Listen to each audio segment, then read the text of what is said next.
Good morning. Welcome to the Center for Spiritual Living here in the heart of Las Cruces, where your center is still alive and well in all of our hearts. We just keep holding that vision and that knowing that someday we will gather back together again. For now, thank you for joining us whatever time of day and whichever day you have chosen to watch this morning's Sunday service. Please note, our staying home and moving our services online is our way of taking a boat, because as Ernest Holmes says, if you can't walk on water, take a boat. If you haven't already, you might want to go into the Spiritual Pathways, our YouTube channel, and click on the little bell, and that way you'll receive notices when new talks come up or when some of Randy Brown's meditation-like creations that he's made are also posted. I'm Reverend Bonnie, the Community Spiritual Leader here at the Center, and it is so wonderful to still be serving you, even if it is online or over the phone. I'm sure you know by now that all of the Center's events taking place in the building are now canceled or postponed. Our staff continues to work from home, so the newsletter is still coming out on Thursdays, and I hope now you have enough time to read it and see all the exciting things. Believe it or not, there are exciting things happening. We've added different things that are available to you online, so you can find the information about those either through the newsletter or on our website. If you don't get our newsletter and would like to and want to be added to our emailing list, please call the center. The phones are forwarded to one of our staff who can add you to the mailing list. I'm also exceedingly grateful to everyone who has been sending in their tithes through the mail, making them online on our website PayPal button, or dropping them through the mail slot in the back of the center.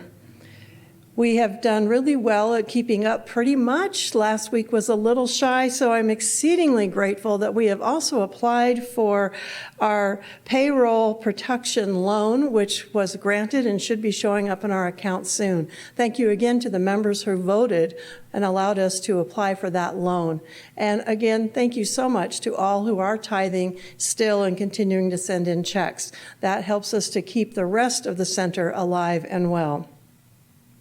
You will see that we are also a tithing community, and at the end of this Sunday celebration, you'll see a little video clip on where the tithe for this month is going, Uncaged Pause, and thank you to Jennifer for doing that video for us.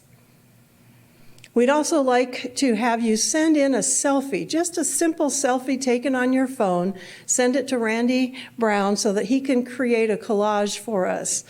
If you send it to his email address, you can type that in to where you would normally put a phone number in your phone to send a message, and it will send it to his email. And you will see the email come up on the screen, or again, it's in our newsletter and on the website. Please feel free to call us if there's anything that you need in terms of prayer or in terms of supplies. We have people ready to work with you in terms of prayer. Our practitioners are always willing to work over the phone, and we have people willing to make deliveries to your home if you need them. If anyone would like to do a spiritual circle for discussion over Zoom, please let me know. Just shoot me a text or give me a call. On our website page, there's now the online events available to you, and we have two coming up next week. One is Monday with Dennis Merritt Jones, a workshop that you can log into. And then on Thursday is a pray-a-thon that you can join. So again, check out the website. The links for these events are there, and they're also in our newsletter. I want to again thank Randy Brown for all the extra work he's put into making these videos. They are absolutely wonderful to watch, and every Sunday morning they will be up a new one just for you. Be sure to connect with each other, call each other, stay safe, and stay home. Good morning. I'm Bob Greer. I'll be your practitioner this morning. I want to welcome you to our Sunday virtual service at CSL Las Cruces. And we want to remind you that prayer requests are available through our website, just csl.lascruces.org, and there's a prayer request button there. You can fill that request out. Know that it's in confidentiality. It goes directly to a practitioner, and know that we still get together and pray every Tuesday. We're doing it virtually now with the other three New Thought Centers, Unity, Wellsprings, and us. And also, if you would like a phone treatment from a practitioner, just call into the office and they will arrange for you to be able to speak to a practitioner for a prayer treatment. And with that, it's now time for song, silence, and prayer. In this moment, I am safe. Safe is this moment. Safe, safe, safe. This moment is what I am. In this moment, I am free. Free is this moment. Free, free, free. This moment is what I am. In this moment, I am still. Still is this moment. Still, still, still. This moment is what I am.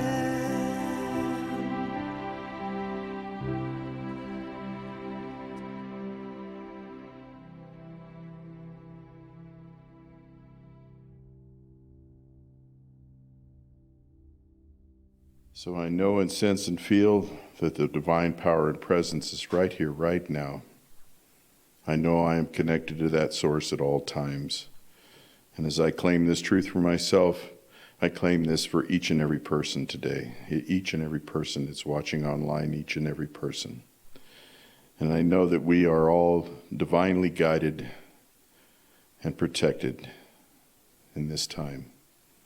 So grateful for the opportunity to be able to share with everyone today. So grateful for Randy Granger's coming in and doing the message today. And with a heart overflowing with love and gratitude, I simply say, and so it is. All right. For the reading today, I picked a reading from one of my favorite authors, Wayne Dyer, and his book, There is a Spiritual Solution to Every Problem.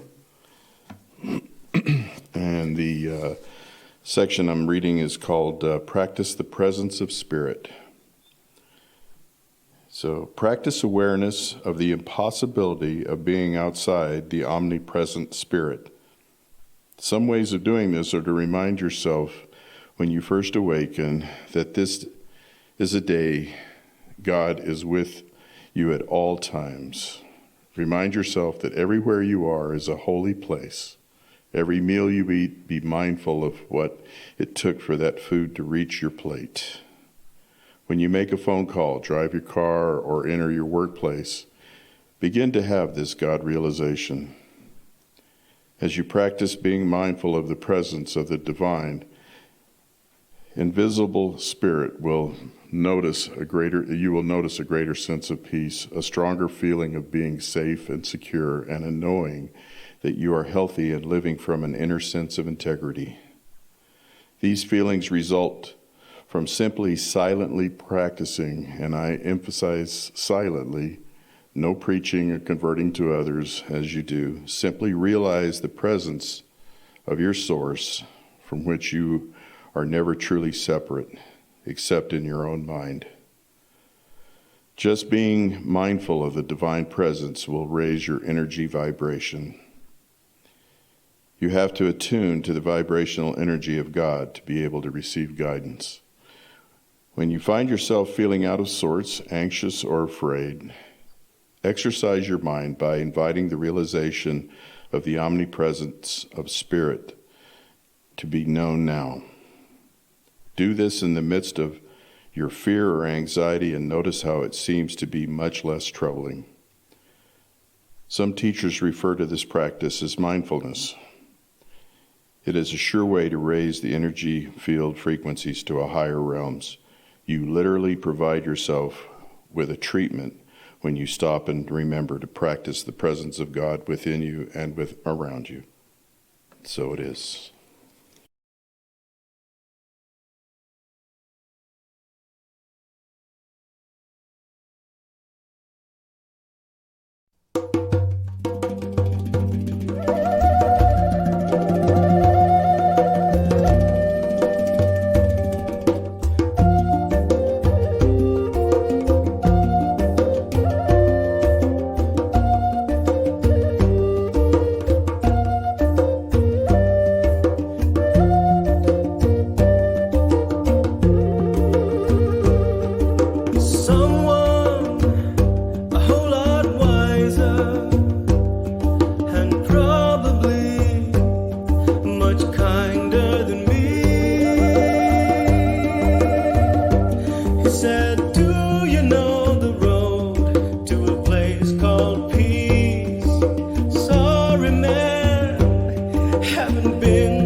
Our speaker today is Reverend Randy Granger. He's an ordained minister with Universal Life Seminaries, a motivational speaker, educator, workshop leader, professional musician, and licensed massage therapist. He's of Native American ancestry and lives right here in Las Cruces, New Mexico. He also practices the Science of Mind teachings, Zen meditation, and sound healing. It's with great pleasure that he is still willing to come and do this for us online today. Please welcome in your hearts, Randy Granger. Hello, and welcome. Long time no see, all of you. I sure miss every one of you. But know that I'm with you in spirit. You're with me in spirit, because definitely we are all in this together. April is National Poetry Month in the United States. And I'd like to introduce my talk today with a poem by the Sufi mystic Rumi. It's called The Guest House. The Guest House. This being human is a guest house. Every morning a new arrival, a joy, a depression, a meanness. Some momentary awareness comes to us as an unexpected visitor. Welcome and entertain them all, even if they are a crowd of sorrows, who violently sweep your house empty of its furniture. Still, treat each guest honorably. They may be clearing you out for some new delight. The dark thought, the shame, the malice, meet them at the door laughing and invite them in. Be grateful for whatever comes, because each has been sent as a guide from beyond. I think Rumi's poem expresses many things, but at its core message is also a core message of mindfulness meditation. That is, to be present with whatever life brings us, whether it comes in in the form of joy or difficulty, or in our case, a pandemic. Rumi encourages us to open ourselves to whatever life brings us internally and externally. But whatever life throws at us, our attitude and commitment to greet it without fear or loathing, and with whatever subtle faith we can muster, allows us to become wiser, kind, and more compassionate to ourselves and to others. The idea of treating everything as a guest in our home means we are no longer resisting. And we as New Thought people know that whatever we resist persists. As well as that well-used adage that says energy flows where attention goes, right? So where is your unconsciousness attention going these days? I've read that people are having really highly unusual dreams lately during this shelter in place. People who don't usually recall their dreams describe in detail scenes related to the pandemic. I, myself, also a very normally lucid and vivid dreamer. I've been having dreams where there are people standing too close in the grocery store, where there are people fighting over the oysters that the fishmonger just put out, and I'm terrified that they're breathing on them all. In my dreams, people are hugging and getting way too close. It's our brains trying to understand all this encompassing siege that we're going through, trying to make sense of it, something new. It can be an anxiety-producing, scary, and deadly real experience. But a virus is teaching us, isn't it?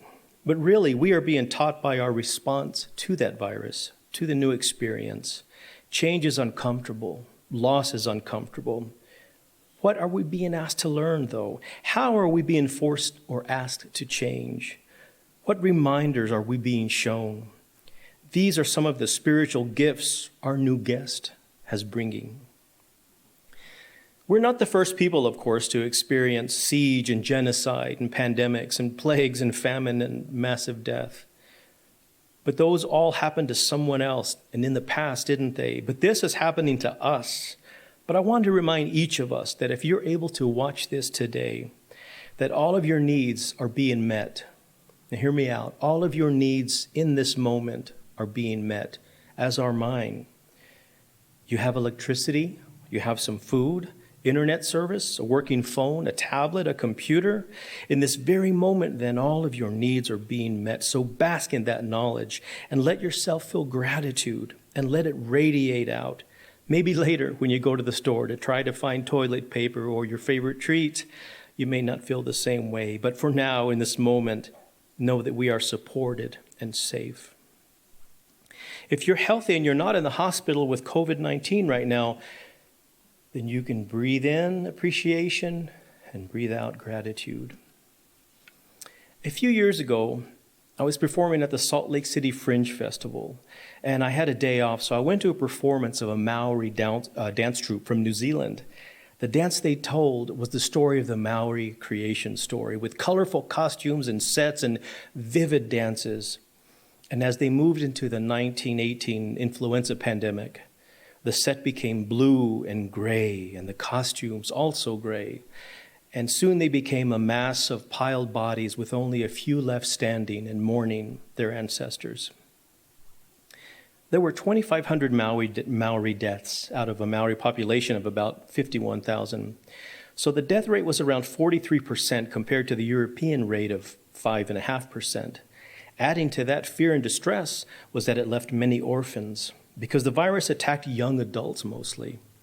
And I thought of this as right now I read of the Diné, or the Navajo Nation, who have an infection rate 10 times higher than that of Arizona, their neighboring state. The 1918 influenza pandemic was the most severe in recent human history. Communicable diseases and viruses have been around us since we became an agrarian society. In researching, I came across 20 major pandemics from the earliest recorded one in 430 BCE in Athens to this new novel coronavirus they're calling COVID-19. So yes, our guest is nothing new by any experience or definition, but it is our guest, isn't it? Our reality has changed from the outside. Daily life and routines are now met with new planning and anxiety, masks and gloves and wiping everything down with bleach and trying our hardest to not cough and sneeze in public lest people become terrified. There's this poem that's been circulating around lately online and through some spiritual communities, and people are attributing it to many people, but actually the author is an Indian poet named Harun Rashid, and he updated it again in March as a response to this virus, and this is it. We fell asleep in one world and woke up in another. Suddenly Disney is out of magic. Paris is no longer romantic. New York doesn't stand up anymore. The China Wall is no longer a fortress, and Mecca is empty. Hugs and kisses suddenly become weapons, and not visiting parents and friends becomes an act of love. Suddenly you realize that power, beauty, and money are worthless when you can't get the oxygen your body is fighting for. The world continues its life, and it is beautiful. It only puts humans in cages. I think it is sending us a message that you are not necessary. The air, earth, water, and sky without you are fine. When you come back, remember that you are my guests, not my masters. Very poignant words of Harun Rashid. Our current situation of sheltering in place, as it were, to avoid spreading the virus and becoming infected ourselves has made me reflect on all of our ancestors, all of our cumulative ancestors experienced diseases and plagues and famines and sacrifices they didn't see coming. In fact, some of my distant ancestors invited these guests in with open arms. In his writings, Columbus observed of the Arawak people, they invite you to share anything they possess and sow as much love as their hearts went with it. Further observing, he said, how easy it would be to convert these people and make them work for us.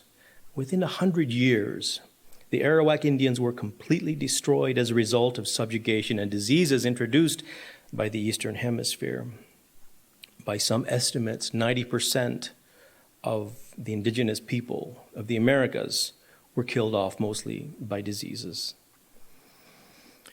Chief Red Cloud famously said when he was asked to speak before Congress, "When you first came, we were many and you were few. Now you are many and we are getting few, and we are poor." When I do ceremonies for my ancestors or when I'm having some kind of meditation or a teaching, this is what I always say. I say, thank you for praying for me, ancestors. Thank you for praying for your descendants. Thank you for going through all you did, what you experienced and endured. The sacrifices, the courage, the strength, so that we may thrive today on your shoulders. Aho. So whether or not one sees this pandemic as a teacher, it is just that. What spiritual lessons is our guest bringing to us, though? I gave it thought and meditation, and I feel it is these lessons. The first one, of course, being, I think, humility. Sometimes we need to be reminded of how good we have it. We need to be told that we've been given a gift called life and that we should appreciate it. So instead of worrying about the little things and contemplating your life because you still can't go to dinner with friends or take that vacation, understand and appreciate what is already in your life. Give someone you love a call, pet your dog or cat. Enjoy the sunshine, garden, write letters, help a neighbor with yard work, buy groceries for them. It could all be over tomorrow. As we are learning, appreciate it now. The next lesson is presence, because all we really have is right now. I know for myself, as every one of my performances and gigs and schools were canceled in just a matter of days all the way through June, I suddenly was forced to become very, very present with my reality and figure out how I was going to make it through. So now that you have a lot of free time, my friends, the coffee shops are closed, stores are closed, the malls closed, the great Mexican food places that we have here are also closed. You can drive through, and I often do. Well, work isn't happening, so maybe that's a good thing. Have you complained about being stressed out lately? Have you been running from errand to errand, meeting to meeting, appointment to appointment? Have you wished for some time to just breathe, slow down, and recharge? Well, when we can't plan, we must be. The next lesson is that every challenge is an invitation to return to the truth. As I contemplated what I was going to do, and I became gripped with anxiety and fear and terror, more so than I normally have as a musician, I went to my faith, to my practice, and I went to Ernest Holmes, and I remembered that he said, turn entirely away from the condition. Disease and limitations are neither person, place, nor thing. They are simply images of thought. Turn entirely away from the condition or the limited situation to its opposite of health, happiness, and harmony. Learning to be with our own thoughts and feelings, whether they're good, bad, whether we feel annoyed, bored, or anxious, own them. They are our guests, as Rumi's poem says. The next lesson is that sharing is caring. The coronavirus situation is a golden opportunity to practice altruism. I'm not saying give away all of your goods and everything else, but do what you can. You'll be surprised how something as mundane as giving someone a couple of rolls of toilet paper or paper towels, a phone call, a card, a letter, some fresh bread that you baked, sweeping a driveway without asking, those little things can make someone's day. And as you know, love only grows by sharing.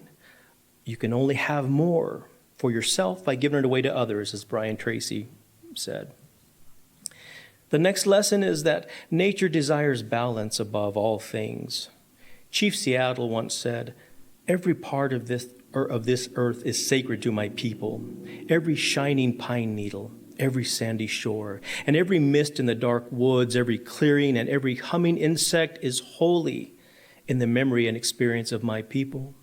The sap which courses through the trees carries the memories of the red man.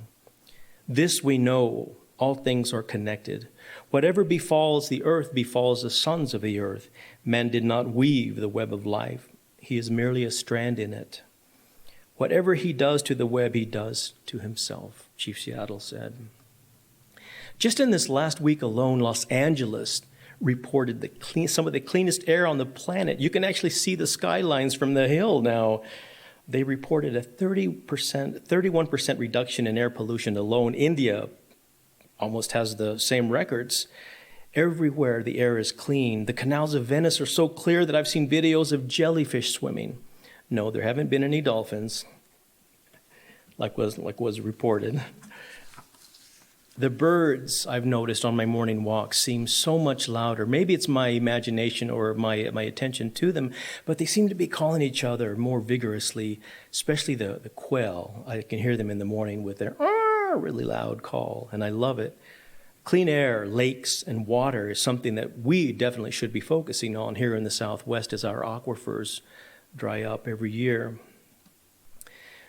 The next lesson is that we need connection, obviously. The language of this pandemic itself is dehumanizing.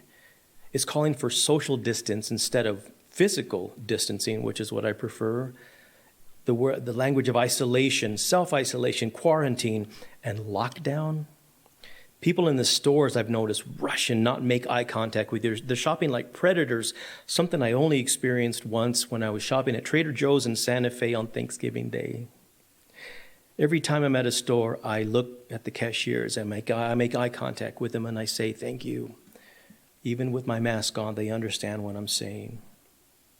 We're being forced to rethink and recenter our lives around relationships, to recognize once again and perhaps even more deeply the role and power that relationships have in our lives, not just to our spouses, partners, birth families, found families, close friends, but also the relationships we share with our colleagues at work maybe, classmates at school, even with strangers in our community, even our Zoom partners. If we approach this moment with intentionality, if we approach this time with a mindset that we're going to double down and focus on the quality of our time with others as well as the quantity of time that we dedicate to other people we love, then we may be able to come out of this thing much stronger in terms of our human connection with each other than when we began. We may be able to use this guest, COVID-19, as a way to reset how we approach relationships, really, and to revisit the place that relationships have in our priority list. And lastly, the lesson, I believe, is that love is all that matters. It used to sound trivial, but it certainly has never been trivial, and even more so, it's highlighted. We can complain because rose bushes have thorns, or we can rejoice because thorns have roses, said Alphonse Carr.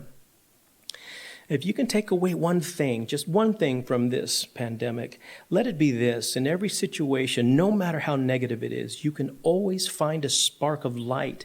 And as Ernest Holmes said, if you look deep enough at any situation, you will find love. And this is also the case here, being reminded to be grateful for what you have, being able to slow down, experience a joy from sharing with the ones you love, or letting the planet we live on rest and recover a bit. So I'd like to end with this poem that was forwarded to me by Father Tom Smith over at Holy Cross Retreat Center. It's also been circulating around spiritual communities. It's written by a Capuchin Franciscan from Ireland named Brother Richard Hendrick, and it's called Lockdown. Yes, there is fear. Yes, there is isolation. Yes, there is panic buying. Yes, there is sickness. Yes, there is even death, but they say that in Wuhan, after so many years of noise, you can hear the birds again. They say that after just a few weeks of quiet, the sky is no longer thick with fumes, but blue and gray and clear. They say that in the streets of Assisi, people are singing to each other across the empty squares, keeping their windows open so that those who are alone may hear the sounds of family around them. They say that a hotel in the west of Ireland is offering free meals and delivery to the housebound. Today, a young woman I know is busy spreading flyers with her number through the neighborhood so that the elders may have someone to call on. Today, churches, synagogues, mosques, and temples are preparing to welcome and shelter the homeless, the sick, the weary. All over the world, people are slowing down and reflecting. All over the world, people are looking at their neighbors in a new way. All over the world, people are waking up to a new reality, to how big we really are, to how little control we really have, to what really matters, to love. So we pray and we remember that yes, there is fear, but there does not have to be hate. Yes, there is isolation, but there does not have to be loneliness. Yes, there is panic buying, but there does not have to be meanness. Yes, there is sickness, but there does not have to be the disease of the soul. Yes, there is even death, but there can also be a rebirth of love. Wake to the choices you make as to how to live now, today. Breathe. Listen behind the factory noise of your panic. The birds are singing again. The sky is clearing. Spring is coming. And we are always encompassed by love. Open the windows of your soul. And though you may not be able to touch across the empty square, sing. And so it is. We're going to end with a beautiful meditation and prayer that has come out of Father Richard Rohr's Center on Contemplation and Action up in Albuquerque. They've been doing fantastic work throughout this on their podcast as well as through their newsletter. So go ahead and find a place to become still, become quiet. Notice your in-breath of appreciation, your out-breath of gratitude. Feel your body, hear your body's song. Be aware that in this moment all of your needs are being met and that you are taken care of by divine intelligence, by divine wisdom, and especially by divine love. So relax into this knowingness and breathe just a moment and listen to this prayer. Prayer for our community. O great love, thank you for living and loving in us and through us. May all that we do flow from our deep connection with you and all beings. Help us become a community that vulnerably shares each other's burdens and the weight of glory. Listen to our heart's longings for the healing of the world as we add this petition. Knowing that you are hearing us better than we are speaking, we offer these prayers in all the holy names of God. Amen. And so it is.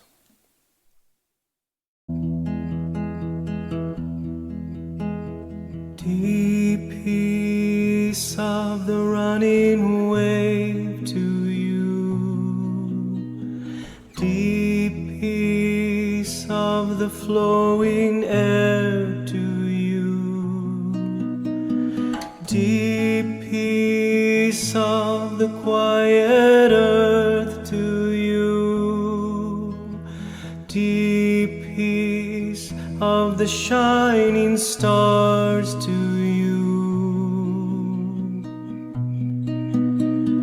Deep peace of the gentle night to you. Moon and stars pour their healing light on you. Deep peace to you.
Deep peace of the running wave to you.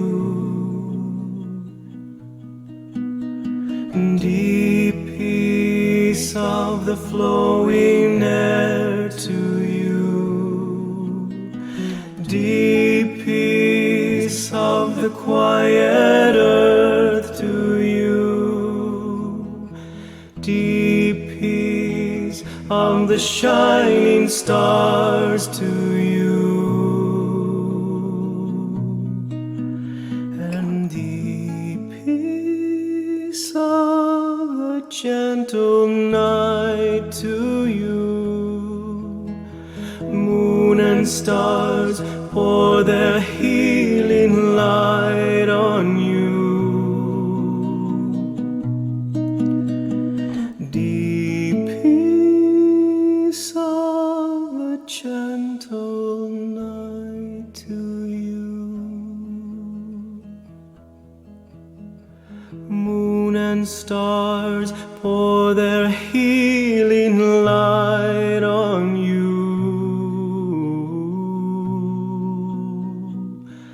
Deep peace to you.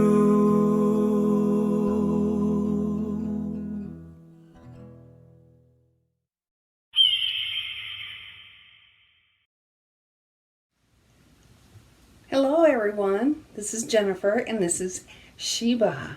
Sheba is a Check the Chip rescue from Uncaged Paws, and I think a lot of you know her story. And I just wanted to say hi. She and I are going to tell you a little bit about Uncaged Paws. They are the April Tithe for the Center for Spiritual Living, and we are very excited about that. Uncaged Paws does such a wonderful, wonderful work. Part of it is the Check the Chip program, which saved Sheba, and part of what they do is Lost to Found. They sponsored that Facebook page where people can post lost dogs and cats and found dogs and cats, and we can get them back to their owners and their homes and keep them safe. They also have Flights to Freedom. Flights to Freedom flies animals from the local shelters to other rescues in other states that have room. And all of these things is coordinated by the executive director, Kelly Barker. And Kelly and Uncaged Paws does such great work here in Doñana County and southern New Mexico. And so thank you very much, Center for Spiritual Living, for making Uncaged Paws your April Tithe. Say bye. Bye. Thank you again so much for joining us for this Sunday celebration. Please stay well, stay home. Lots of love and blessings.